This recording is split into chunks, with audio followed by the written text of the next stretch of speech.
누가 크냐. 그쵸? 다퉜어요. 왜 다퉜다고 그랬어요? 야망 때문에 높아지고 싶었어요. 누구만큼? 이방의 임금들만큼. 그들이 어떤데요?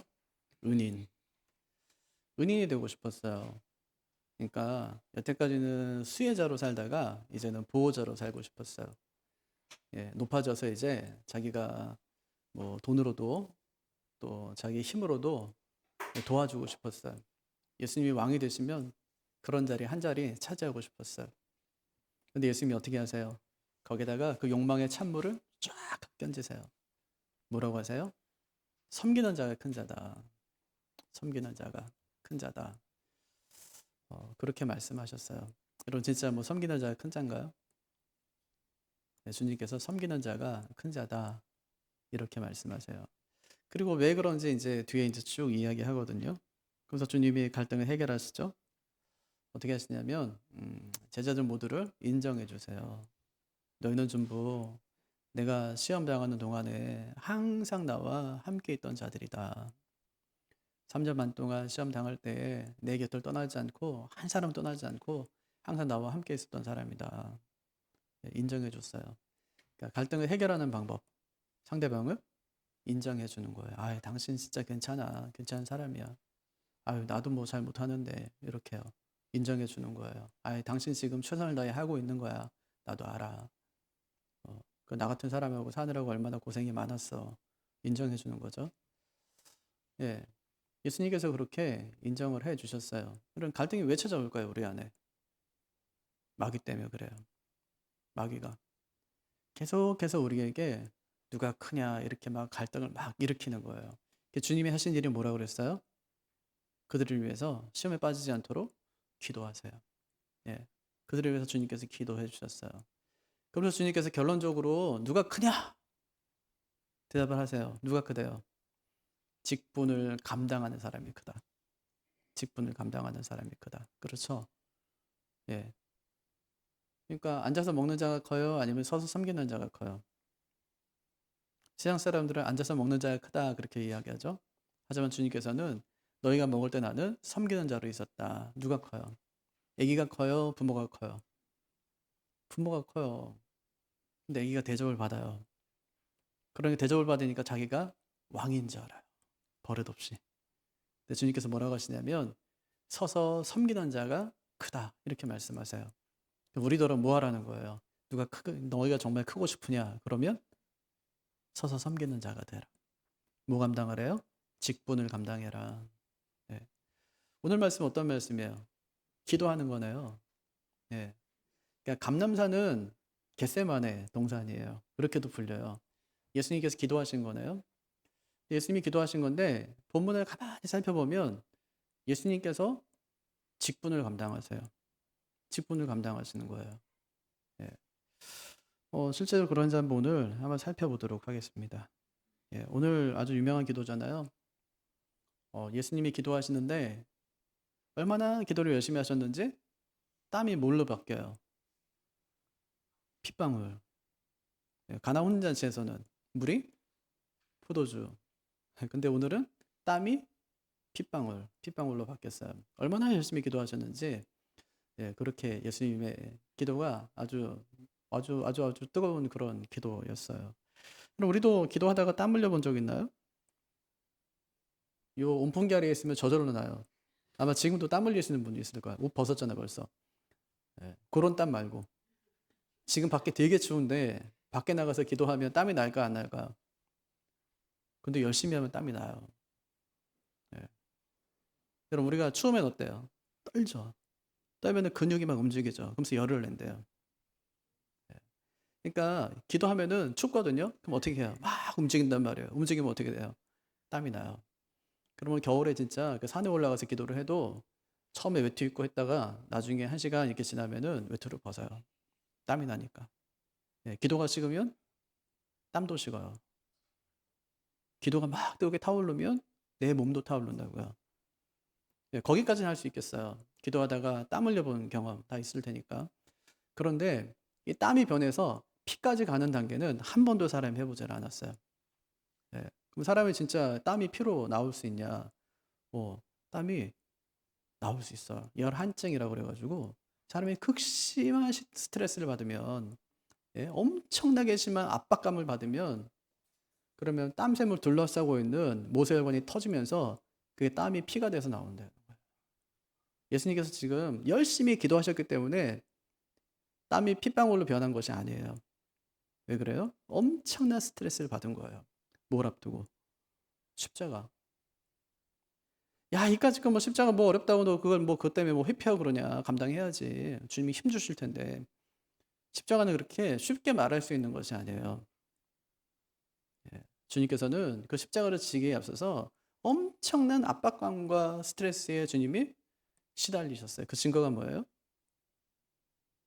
땀이 흐르는데 땀이 핏방울로 바뀌어서 그것이 이제 바닥에 뚝뚝 떨어지는 거예요. 약간 좀 당황스럽죠? 예수님이 극심한 스트레스를 받았다고. 어, 여러분 근데 예수님이 아무 고민도 없이 아이 뭐 이것쯤이야 이렇게 하면서 십자가 지셨을까요? 그러면 예수님은 인간이 아니에요. 예수님 아주 심각하게 고민합니다. 이 똑같은 말씀이 마태복음 26장에 나오거든요. 거기 보면 이렇게 얘기해요. 예수님이 너무 심하게 고민해서 죽게 되었다. 죽은 사람처럼 된 거야. 너무 고민하고 고민하고 고민하다가.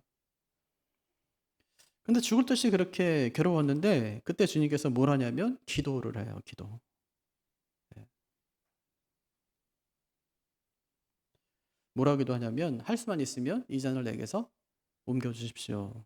근데 이건요 그냥 한 얘기가 아니에요. 예수님의 진심이었어요. 정말 인간적으로 이것을 피하고 싶었습니다. 근데 여기서 예수님의 위대함이 나오죠. 내 뜻대로 마시고 아버지의 뜻대로 하소서 이렇게요. 그래서 예수님이 하나님의 아들로서 존경받는 겁니다. 근데 기억해야 될 것이 있어요. 예수님의 감람산 기도는 기도의 본보기가 아니에요.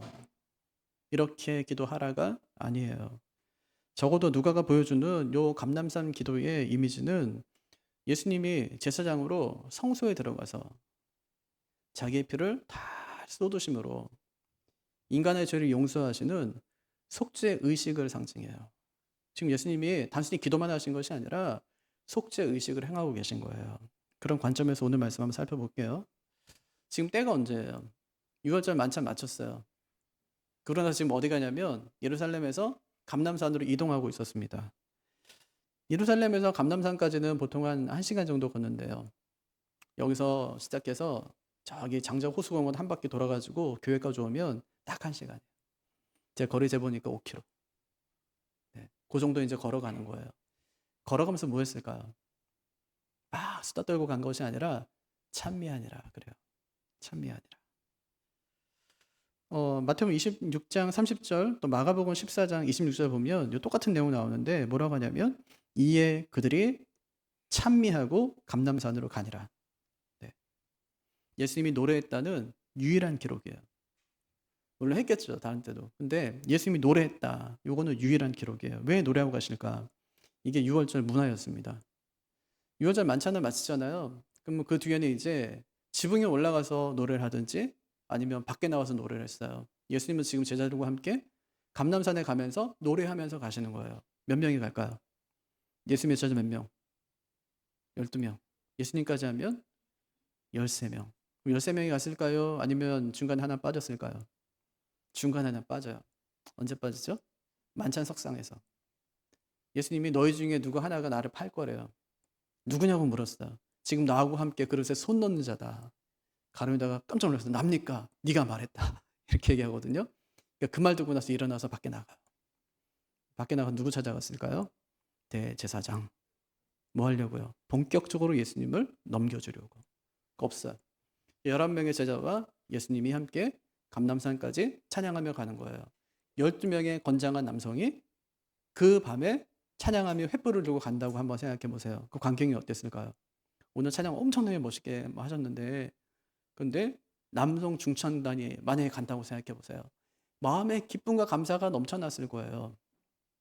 예? 지금 예수님은 6월절에 지금 스타입니다.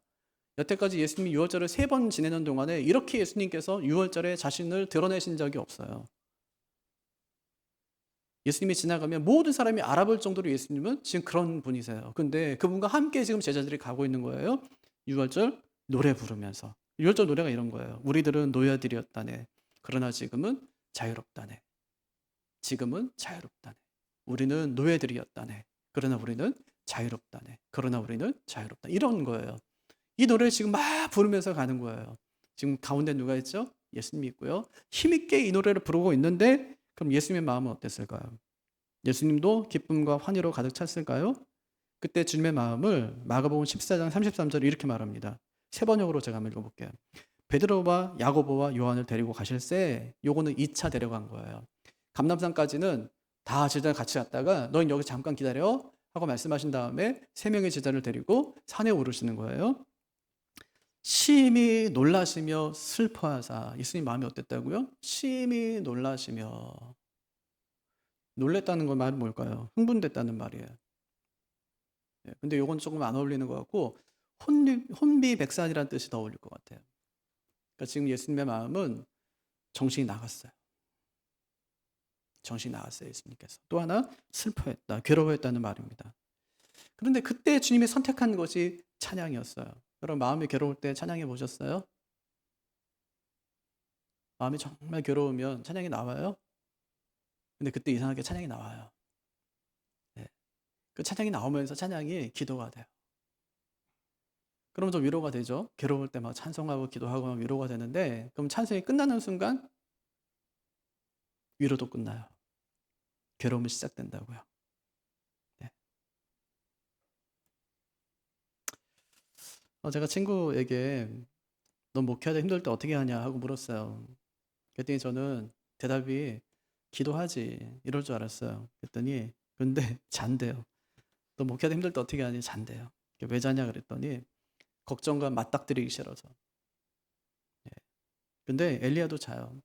극심한 스트레스에 시달린 엘리야가 로뎀나무 아래서 자요. 죽기를 청해요. 오늘 말씀에 나오는 베드로, 요한, 야고보 마찬가지죠? 자요. 예수님이 3번 기도하거든요. 여기서 너 시험에 들지 않게 깨어서 기도해 하고 예수님이 가셨어요. 1시간쯤 기도했대요. 1시간쯤만 3번 기도하신 건데 1시간쯤 기도하고 왔더니 자고 있어요. 깨워요. 왜 자고 있냐? 어리석은 자야. 시험에 들지 않게 깨어 기도해라. 그러니까 예수님께서 지금 부탁하신 것은 나 위해 중보하며 기도하라는 게 아니에요. 우리가 주님을 위해서 기도할 게 하나도 없어요. 우리가 주님 위해서 뭘 기도합니까? 주님 위대하신 분이신데 하나님이신데 뭘 위해서 기도하겠어요? 단지 주님이 염려되는 것은 나의 죽음, 내 문제가 아니라 너의 죽음이야. 너의 문제예요. 시험에 들지 않게 기도하라. 그렇게 말씀하죠. 어쨌든지 자요. 이들이 잔다고요. 잠시나마 괴로움을 잊지 않기 위해서. 하지만 주님은 찬양하세요. 찬양하며 제자들과 함께 감람산에 가세요. 여기서 질문 하나. 하나님의 아들도 고통당할 수 있나? 하나님의 아들도 고통당할 수 있어요? 아니요. 하나님의 아들은 고통당할 수 없어요. 예수님이 고통당하신 것은 하나님의 아들이면서 그가 완전한 인간이었기 때문에 고통당하세요. 예수님 거짓말할 수 있어요? 거짓말할 수 있어요. 예수님이 불순종할 수 있어요? 예수님은 불순종할 수 있어요. 그게 육신을 입은 예수님의 모습이었습니다. 근데 주님께서 뭘 하지 않았다는 거예요? 죄 짓지 않았대요.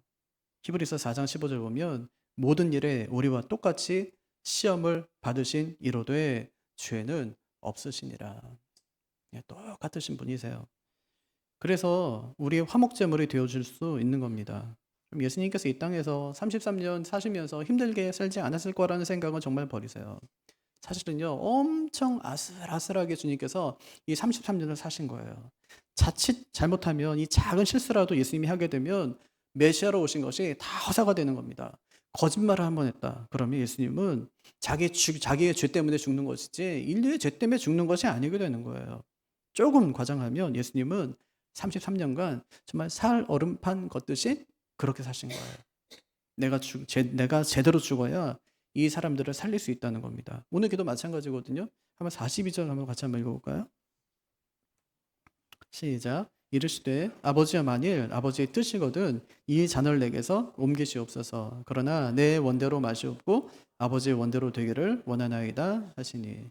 여기서 만약에요, 요 문구 하나만 딱 빼면 이게 죄가 돼요. 그게 뭐냐면 아버지의 뜻이거든 아버지의 원대로예요. 예수님께 만약에 여기다 싹 빼놓고 요 문구 딱 빼놓고 이 기도했다면 그건 죄예요. 뭐라고 되냐면 그러면 아버지 이 잔을 내게서 옮겨주십시오. 내 원대로 되기를 원합니다. 그럼 뭐 하겠다는 얘기죠? 불순종이에요. 예수님은 지금까지 다 아셨어요. 이제 최후의 만찬에서 유월절을 성찬식으로 바꾸면서 자기의 피를, 자기의 살을 인류의 죄를 대속하기 위해서 주셔야 되는 것임을 다 아셨어요. 근데 예수님께서 마지막 기도하시면서 이건 싹 빼고 못하겠습니다. 이렇게 하면 불순종의 죄를 짓게 되는 거예요. 어쩌면 이런 표현이 좀 어떨지 모르지만 아슬아슬하게 주님께서 죄를 짓지 않으신 겁니다.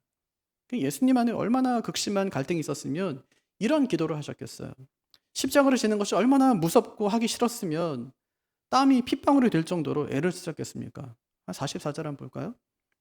시작. 예수께서 힘쓰고 애써 더욱 간절히 기도하시니 땀이 땅에 떨어지는 핏방울같이 되더라. 그러니까 한마디로 예수님은 인간적으로는 정말 매우 어렵지만 사명을 이루고자 몸부림치셨다는 것을 말씀하는 겁니다. 예수님은 33년 동안 이렇게 사신 거예요.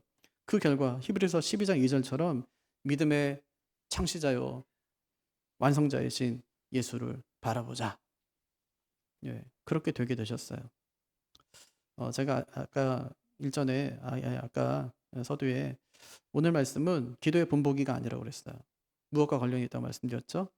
예수님이 제사장으로서 성소에 들어가 자신의 피를 뿌려서 죄인을 용서하는 속죄의식. 지금 주님께서 감람산에서 속죄의식을 행하고 계신 거예요. 누가는 어떤 사람이죠? 이 누가복음 쓴 사람, 누가는 어떤 사람이 의사죠. 또 역사가였어요. 역사가.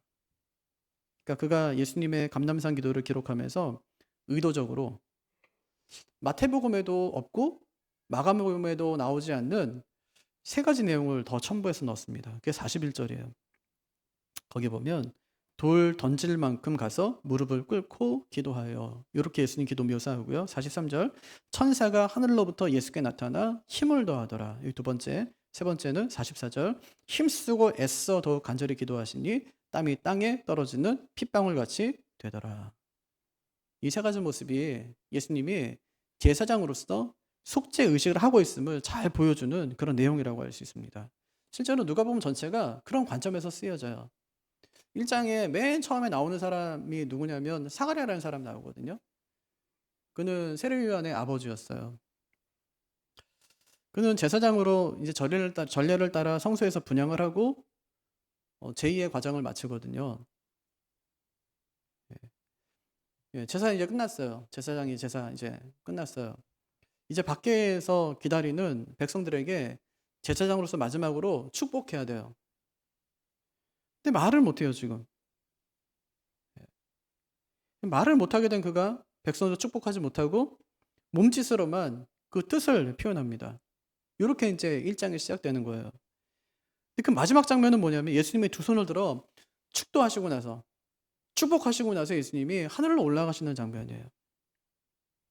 그러니까 누가는 축복하지 못하는 제사장으로 복음서 시작했다가 축복하며 하늘로 올라가는 참 제사장을 보여주면서 이 책을 마치는 거예요. 그러니까 그가 정말 보여주고 싶었던 게 뭐죠? 예수님은 인간 제사장과는 비교할 수 없는 참 제사장이시다 하는 것을 보여주고 싶었어요. 오늘 기도가 그걸 잘 보여주는데, 그러니까 오늘 주님이 감람산에 드리는 이 기도는 그가 누구인지, 어떤 사역을 하기 위해서 이 땅에 오셨는지를 잘 보여줘요. 뭘 통해서요? 그가 했던 기도의 세 가지 표현을 통해서. 예. 오늘 그거 한번 살펴볼게요. 제일 먼저 뭐라고 그랬죠? 누가복음에 있는 표현, 돌 던질 만큼, 돌 던질 만큼 거리를 두고 기도했다. 41절 한번 같이 읽어볼까요? 시작. 그들을 떠나 돌 던질 만큼 가서 무릎을 꿇고 기도하며. 요게 이제 예수님이 누구신지를 잘 보여주는데, 그러면 체력장에서 공 던지기 하죠. 요즘에는 안 할 텐데 저희 때 했거든요. 공 던지기. 만점이 몇 미터였어요? 제 기억에는 63m. 저 만점 맞아본 적이 없어요. 안 나가더라고 공이. 손에도 안 맞고. 이게 약간 이게 볼록볼록한 공 있잖아요. 예. 그러니까 뭐 등치 크고 한 친구들은 막 멀리 던져요. 예. 그러니까 기껏 던져도 한 60m 많이 나가면요. 보통 그렇지 않으면 뭐 돌 크기에 따라 다르겠고 하겠지만 여기서 여기까지 한 20m 되거든요. 그러니까 요거 한 2배 던질 수 있을까요? 그럼 아마 지근거리에 있다는 거예요. 예수님이 제자들에게 너 여기 있어 이렇게 한 다음에 자기 기도하러 올라갔을 때 지근거리에 있어요. 그걸 단적으로 보여주는 게 뭐죠? 예수님이 열심히 기도하는데 뭐가 뚝뚝 떨어지는데 그게 피인 줄 알아요. 그러니까 그렇게 멀리 계시지 않았다는 거예요. 예수께서 지금 자기 기도하는 모습을 제자들에게 드러내셨다는 것을 이제 말하고 있는 것이죠. 근데 중요한 것은 이런 거리가 아니에요. 예수님이 가까이에서 기도했냐, 멀리 기도했냐가 아니에요. 중요한 것은 왜 예수님이 제자들과 함께 기도하지 않았나 하는 거예요. 왜 그랬냐면 예수님의 사역과 관련이 있기 때문에 그렇습니다. 마치 제사장이 성소에 혼자 들어가듯이 예수님께서 제자들에게서 벗어나서 혼자 기도하신 거예요. 그러면 제사장이 성소에서 분향하는 동안에 백성들은 어디 있죠? 성소 밖에 있어요. 그래서 기도하면서 제사장을 기다려요. 왜요? 아까 봤잖아요. 그의 축복을 받아야 되기 때문에. 기다리고 있는 거예요. 제자들 역시 그렇게 하고 있거든요. 마태복음 26장 36절 보면 이에 예수께서 제자들과 함께 겟세마네라 하는 곳에 이르러 제자들에게 이르시되 내가 저기 가서 기도할 동안에 너희는 여기에 앉아 있으라 이렇게 말씀하세요. 따로 기도하시는 거예요. 얼마만큼요? 돌 던질 만큼 거리를 두고 기도하세요. 이것은 그가 마치 성소에 홀로 들어가서 제사를 지내는 제사장처럼 홀로 하나님 앞에 나아가는 영원한 제사장의 모습을 잘 보여주는 것이죠. 그래서 예수님은 영원한 제사장이세요. 그걸 보여줘요. 그분이 홀로 하나님께 나아가는 거예요. 이게 첫 번째. 두 번째, 그럼 그가 어떻게 기도하실까요? 44절 시작. 예수께서 힘쓰고 애써 더욱 간절히 기도하시니 땀이 땅에 떨어지는 핏방울 같이 되더라. 어떻게 기도해요? 애쓰고 힘쓰고 애써 더욱 간절히. 그러니까 어떻게 됐어요? 땀이 땅에 떨어지는 핏방울 같이 되더라. 이 모습은 마치 이 성소 안에서 분향하는 그 제사장의 모습을 잘 보여줘요. 분향단에서 지금 막 일어나는 그 일들을 잘 보여주는데 성막에 들어갔어요. 그럼 제일 앞에 뭐가 보여요? 분향단. 오른쪽에는 떡상이 있고 왼쪽에는 금촛대 있고. 분향단에서 일어나는 일인 거예요, 지금. 분향단의 모습을 한번 떠올려 보세요. 그거는 정삼각형이죠? 금으로 둘러싸여 있고요. 이 사방에는 뿔이 달려 있는 거예요. 제사장이 분향단에서 두 가지 일을 하는데 지금 주님께서 그 일을 지금 하고 있다고 얘기하는 겁니다. 분향단에서 뭐 할까요? 향을 피우면서 기도하는 일이잖아요. 향을 피우며 기도해요. 누가복음 1장에 보면 사가랴가 이 분향단 앞에서 이제 분향하고 있을 때 천사가 그에게 나타나서 하는 말이 내 기도가 응답되었다 그렇게 얘기하거든요. 그러니까 분향단에서 제사장이 했던 일은 단지 분향만 하는 것이 아니라 기도하는 일이었는데 실제로 그 요한계시록 8장에 보면은 이 대접에다가 이 향을 받아가지고 이제 천사가 하나님의 보좌 앞으로 가잖아요. 그럼 하는 얘기가 뭐냐면 이 향이 뭐래요? 성도들의 기도다 그렇게 얘기하거든요. 그를 지금 주님께서 하고 계신 겁니다. 기도하고 계신 것이죠. 두 번째는 향단에 넷불에 피를 바르고 피를 뿌려요. 레위기 4장 보면 제사장이 손가락에 피를 찍어가지고 뿔들에다가 피를 뿌리고 발라요. 먼저 뿌리고 발라요. 그런데 속죄일에는 반대로 했어요. 먼저 바르고 뿌려요. 바르고 뿌려요. 이 모습 한번 상상해 보세요. 제사장이 지금 성소에 들어가는 거예요. 분향단에 향을 피우며 기도합니다. 그리고 향단의 뿔에 피를 바르고 지금 피를 뿌리는 거예요. 그럼 어떻게 될까요? 그 분향단에다가 그 뿔에다가 피를 바르고 피를 뿌렸어요. 그럼 어떻게 될까요? 피가 흘러내려서 바닥으로 떨어지겠죠. 그 모습을 지금 상상하고 있는 거예요. 지금 예수님이 기도하는 장면과 너무 흡사하다는 겁니다. 기도하시잖아요. 지금 얼마나 힘쓰고 애써서 기도했는지 마치 분향단에 묻은 피가 바닥으로 뚝뚝 떨어지듯이 예수님의 땀이 핏방울이 되어서 지금 땅에 떨어집니다. 왜 향단의 뿔에다가 왜 피를 바르라고 말씀하죠? 그래야 죄가 속해지기 때문에. 네. 그럼 예수님의 몸에서 떨어지는 피는 무엇을 상징하겠어요? 그 예수님의 보배로운 피로 말미암아 우리의 죄가 사해졌다는 사실입니다. 로마서 5장 8절과 9절 말씀이에요. 우리가 아직 죄인 되었을 때에 그리스도께서 우리를 위하여 죽으심으로 하나님께서 우리에 대한 자기의 사랑을 확증하셨느니라. 그러면 이제 우리가 그의 피로 말미암아 의롭다 하심을 받았으니 더욱 그로 말미암아 진노하심에서 구원을 받을 것이니. 예수님의 피가 하는 역할이 뭘까요? 예수님의 피는요 그냥 빨간 액체가 아니에요. 예수님의 죽으심을 상징합니다. 그 피를 믿으라는 말은요 예수님의 죽으심을 믿으라는 거예요. 그의 능력을 믿으라는 말입니다. 그럼 피의 역할이 뭐래요? 두 가지인데 하나는 죄인을 의롭게 만들고 또 하나는 죄인을 구원하는 거예요.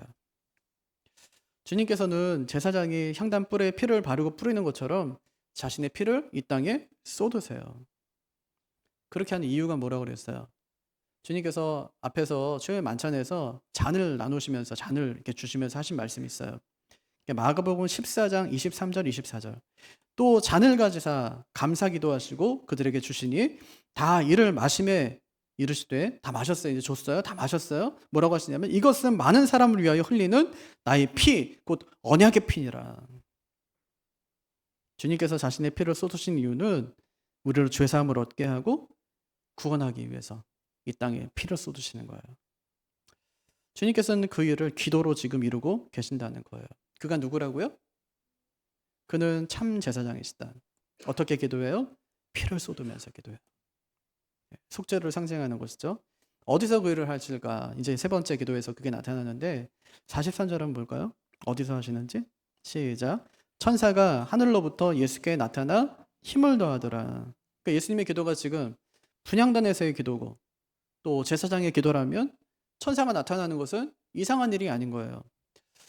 분향단에 있는 성소를 한번 상상해 보세요. 성막 한번 상상해 보세요. 예, 문으로 들어갔어요. 분향단 이렇게 다 있었어요. 그럼 사방에는 뭘로 막혀 있죠?